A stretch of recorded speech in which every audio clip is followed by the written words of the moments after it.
Now perhaps we could shift direction, and perhaps you could talk to us a little bit about tactical pricing. There is a risk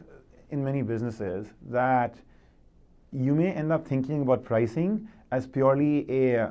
strategic discussion in a management like team room, and once you've got that right, you're golden and you've got pricing properly implemented. But to the question you ask about the tactics and the transactional sort of aspect of pricing, there is a lot of value that is being created or destroyed every day in the field through the day-to-day kind of decisions and choices and interactions that your frontline people who are managing pricing are actually having with your channel partners or your customers. And of course, I mean here the salespeople on the front line, and or any other parts of your organization that are involved in some aspect of the value equation. It could be your marketing staff who are actually making decisions on co-op allowances or marketing allowances or promotions to run, or it could be people in the finance division or department who are looking at what kind of early payment incentives to give, et cetera. And so if you look across that range of frontline sort of choices and decisions that are being made every day, what most businesses will discover is that the actual ultimate, what you might call pocket price or the net price that a customer is paying for a product, once you take the invoice price that they've actually transacted for, but then adjust against it a number of potential leakage points, such as the allowances you're giving them to help support your marketing programs if it's a channel partner, or the quantity discounts you might be giving them, or the incentives that you're giving them, like a discount for early payments, etc. Once you adjust for all of those variables, the net price that you get at the end of that analysis is often a substantial reduction on the invoice price, let alone the list price, so it might be even higher than the invoice price. So the question that comes up is, if the strategy is all about setting the right list price, how do you then make sure at the end of the day that all the way down to the net price, the decisions that are being made in the field are actually being made in the smartest way, so that you're only leaking out, what is appropriate and optimal for a business as opposed to otherwise. And that itself is a huge area of value creation that a business can look at more carefully by doing a bunch of systematic analysis on what is happening in the field, learning from it, and then figuring out strategies for implementing improvements in, for example, compensation schemes or training programs or other kind of guidelines that they're giving people in the field in order to make pricing at that front line happen in a more consistent way, and also in a way that sort of translates into the maximum value for the company. So it seems that in order to get tactical pricing to really work, that requires an awful lot of managerial process and managerial discipline. Yeah, in fact,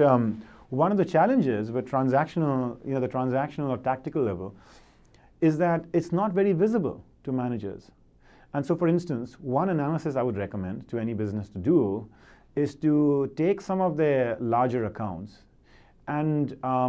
actually work the economics out on an account-by-account basis as to effectively what is the price that is being charged on a per unit basis to that account for their products, as well as what kind of account-specific costs the business is undertaking, whether it's customer service and salespeople, whether it's distribution and logistics, whether it's accommodations for that company's special needs in terms of styles or colors or what have you, to actually work the economics out for that account. And if you do that for for let's say the top 10 accounts or the top 100 accounts that you have in your database, most businesses actually have a wake-up call at that point, because they suddenly see very surprising sort of data about which of their accounts are truly making money for them versus which ones are not. So for instance, a lot of businesses favor their top customers, where they define top on the basis of top line, i.e. which customers are buying the most from them. What you actually find when you often do this analysis of doing the per account kind of profitability is that the accounts that you're making the most money on may not in fact be your largest accounts. I.e. the largest accounts might in some cases be actually, maybe even sometimes losing money for you if you're actually not managing the economics well, because they're extracting, great quantity discounts, a lot of allowances and concessions, et cetera, et cetera. Another hypothesis many businesses have is that their longest standing accounts the ones with the longest tenure are the most profitable, the most loyal customers, and shouldn't they reward and favor those loyal customers? In some cases, businesses have discovered that the longest standing accounts are in fact people who have really understood how to work the phones and call up your company and actually figure out who can give them what concession and et cetera, and get the cheapest and best price at which they can actually do deals with you. And so they stick on with you, but at a huge cost to you in terms of the profitability of those accounts. Oftentimes these kinds of truths are invisible until you have actually implemented the discipline of cleaning up, in a sense, your accounting,